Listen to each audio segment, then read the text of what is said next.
अस्सलाम वालेकुम दोस्तों। दौरा न्यूजीलैंड में T20 टीम के अंदर मॉडर्न डे क्रिकेट खेलने के लिए जो पाकिस्तान का टॉप ऑर्डर गया है, यानी हसन नवाज, मोहम्मद हारिस और उमैर बिन यूसुफ, उनका स्ट्राइक रेट देखेंगे तो आप सुन के हैरान होंगे कि वो बाबर और रिजवान से भी कम है। यानी बाबर से कम है, रिजवान से आप कह लीजिएगा कि 19-20 है। और जब आप उसको इंडियन टॉप ऑर्डर से कंपेयर करेंगे तो आप सरप्राइज रह जाएंगे। और उनके मैचेस का डिफरेंस देखेंगे, डोमेस्टिक के मैचेस की मैं बात कर रहा हूं, तो आपको क्लियरली डिफरेंस नजर आएगा कि पाकिस्तान क्रिकेट का सिस्टम फेलियर किस वजह से है। आपको क्लियरली अंदाजा हो जाएगा। मैं तीन प्लेयर्स आपको बता रहा हूं कि इस वक्त हमने बाबर और रिजवान को बाहर किया कि हम मॉडर्न डे क्रिकेट खेलेंगे, जो इस टाइम पूरी दुनिया खेल रही है। और इस वजह से हमने बाबर और रिजवान को T20 से बाहर कर दिया।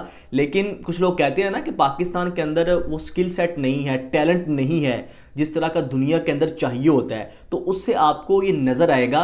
मैं फिर वही बात कि मैं कंपेयर नहीं कर रहा, मैं आपको डिफरेंस बता रहा हूं कि पाकिस्तान और इंडिया की क्रिकेट के अंदर डिफरेंस क्या है। प्लेयर को ग्रूम करने का, प्लेयरों को इंटरनेशनल डेब्यू करवाने का, लेके आने का डिफरेंस क्या है, सेटअप क्या है, आपको उससे क्लियरली अंदाजा हो जाएगा। पाकिस्तान के हसन नवाज, उमैर बिन यूसुफ, मोहम्मद हारिस और कुछ लोग ख्वाजा नाफे की भी बात कर रहे हैं कि उनको भी टीम के अंदर होना चाहिए था।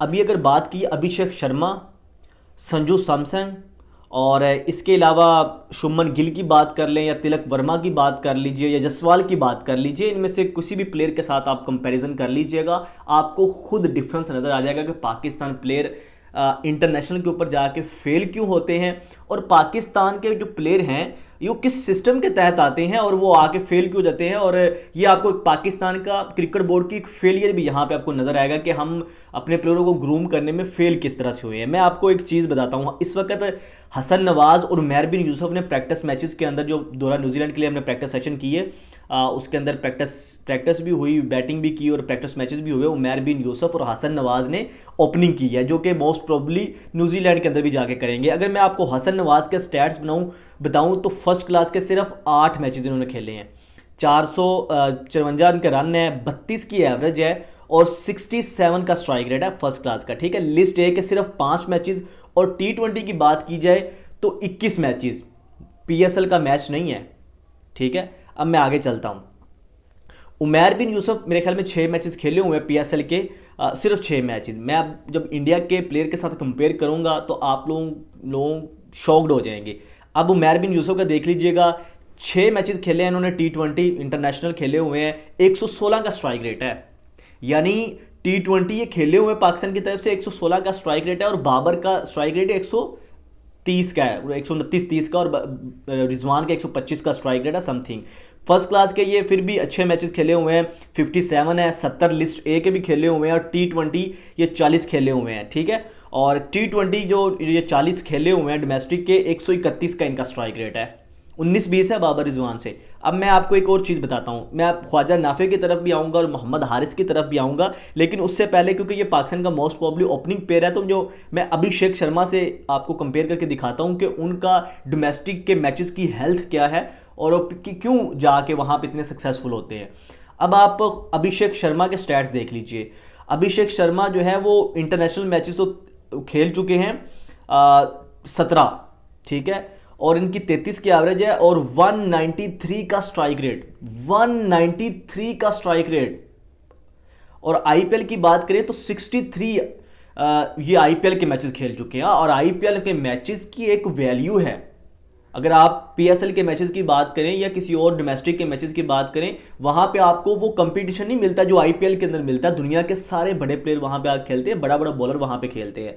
तो यहां पे 63 मैचेस खेले हुए हैं, और 24 ये first class matches, 62 list A के मैचेस, और 132 ये T20 खेले हुए हैं डोमेस्टिक के, और इनका 163 का स्ट्राइक रेट है T20 के अंदर।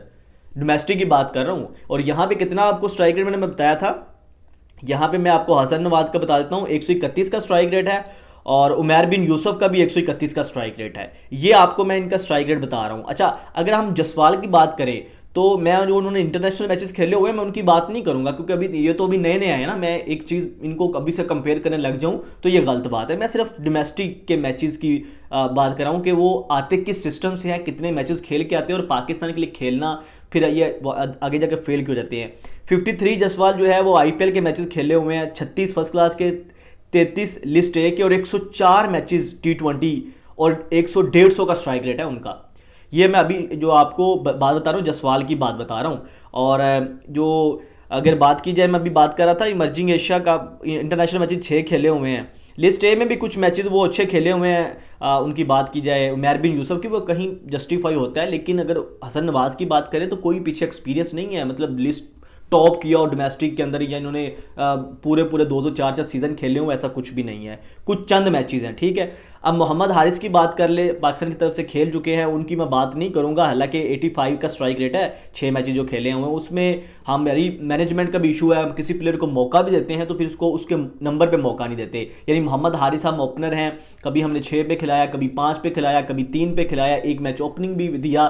तो ये सिस्टम भी पाकिस्तान के, हम प्लेयर को ज़ाया भी इस तरह से करते हैं। 9 मैचेस इनके जो है वो T20 के हैं, 6 ODI हैं। First class 13 matches, list A के 51 मैचेस और T20 जो है वो 100 मैचेस खेले हुए हैं और 133 का स्ट्राइक रेट है, ये मैं आपको बता रहा हूँ। और आप संजू सैमसन की बात करें तो यार 295 मैच खेला हुआ बंदा, तो उसकी अभी जाके टीम के अंदर रेगुलर जगह बनी है जब ये रोहित शर्मा वगैरह गए हैं, वरना उसकी टीम के अंदर जगह ही नहीं बन रही थी। कितने सालों से वो आईपीएल के अंदर रन्स बना रहा है, डोमेस्टिक के अंदर रन्स बना रहा है और संजू सैमसन को जगह नहीं मिल रही थी टीम के अंदर। और 295 मैचेस का एक्सपीरियंस है आईपीएल का उस बंदे के पास यार, मतलब T20 मैचेस का। आईपीएल के मैचेस वो 168 मैचेस खेले हुए हैं और 140 के स्ट्राइक रेट के साथ। ये डिफरेंस मैं आपको बता रहा हूं, ऑलमोस्ट 140 का स्ट्राइक रेट है उनका आईपीएल के अंदर, ठीक है। अभी शुभमन गिल जो है वो इंडिया के जो है आईपीएल में भी कैप्टन है, इंडिया के ओडीआई के वाइस कैप्टन है, उनकी T20 टीम में जगह नहीं है। अब उनके मैचेस देख ले, T20 का वो 21 खेले हुए हैं उन्होंने, मतलब इंटरनेशनल मैचेस की बात करें तो 140 का स्ट्राइक रेट उनका भी है। आईपीएल के मैचेस 130 खेले हुए हैं। मतलब पाकिस्तान के कोई भी यंग प्लेयर इतने मैचेस खेले हुए हैं नहीं मिलेंगे आपको। ये है पाकिस्तान के सिस्टम का फेलियर। हम पीछे से प्लेयरों को ग्रूम नहीं करते, उनको खिलाते नहीं। कैसे खिलाएं? अजान वैस की जगह बंदी, शोएब मलिक वहां पे खेल रहे हैं डोमेस्टिक के अंदर, ठीक है। वहाब रियाज ने भी अपना नाम डाल दिया था डोमेस्टिक के अंदर, ठीक है, जो कि रिटायर्ड है, जिनका नामो निशान नहीं है कि वो वापस टीम के अंदर आएंगे। डिजर्विंग प्लेयर मेंटोर खेल के उनकी एक दो प्लेयरों का कैरियर बर्बाद कर रहे हैं, उनकी जगह खा रहे हैं। ये पाकिस्तान का सिस्टम है, ठीक है। अभी बहुत सारी चीज़ें जो मैं, ख्वाजा नाफे की बहुत सारे लोग बात करें जी, हसन नवाज को शामिल कर लिया, उमैर बिन यूसुफ, ख्वाजा नाफे उमैर बिन यूसुफ से अच्छा है, हसन नवाज से अच्छा है। उमैर बिन, इनका स्टैट देख लीजिए, फर्स्ट क्लास के सिर्फ 5 मैचेस खेले हुए हैं ख्वाजा नाफे, लिस्ट ए के 2 मैचेस हैं, T20 सिर्फ 28 खेले हुए हैं, उधर 100 मैचेस, 150 आईपीएल के मैचेस खेले हुए हैं, फिर जाके उनको T20 का डेब्यू मिला है। और ख्वाजा नाफे की आप बात करें 131 का स्ट्राइक रेट सिर्फ, और वहां पे अभिषेक शर्मा 200 का स्ट्राइक रेट, 140 का स्ट्राइक रेट उनका, आप देख लीजिएगा। शुभमन गिल, संजू सैमसन, यार ये डिफरेंस है जिसकी मैं बात कर रहा हूँ। और हम बड़ी जल्दी बात करने जाते हैं, T20 अच्छे स्ट्राइक रेट के साथ खेलते हैं। आप एवरेज देख लीजिएगा इनकी, ये किस तरह से, मैं कहता हूं कि यार जाके ये वहां पे पास हों, अच्छे स्ट्राइक रेट के साथ खेलें, अच्छी परफॉर्मेंस भी दिखाएं। लेकिन मैं आपको ये पाकिस्तान के सिस्टम का बता रहा हूं कि हमारे सिस्टम में प्लेयर किस तरह से आता है, कितने मैचेस वो खेला होता है। अभी तक ये लड़के उस तरह से PSL नहीं खेले, ठीक है। तो जिस अभी जो इनको हम बात कर रहे हैं कि जी इनको इंटरनेशनल टीम के अंदर डाल दो, ये फलां को भी ले आओ, फलां को भी ले आओ, ना तो हम ग्रूम करते हैं प्लेयरों को। वाकई जब हमने किसी प्लेयर से मूव करना होता है, हमें पीछे कोई नज़र नहीं आता। तो दोस्तों, इस पर आप लोगों की क्या राय है, कमेंट सेक्शन में राय का इज़हार ज़रूर कीजिएगा। शेयर हो जाए, इजाज़त दीजिए। अल्लाह हाफिज़।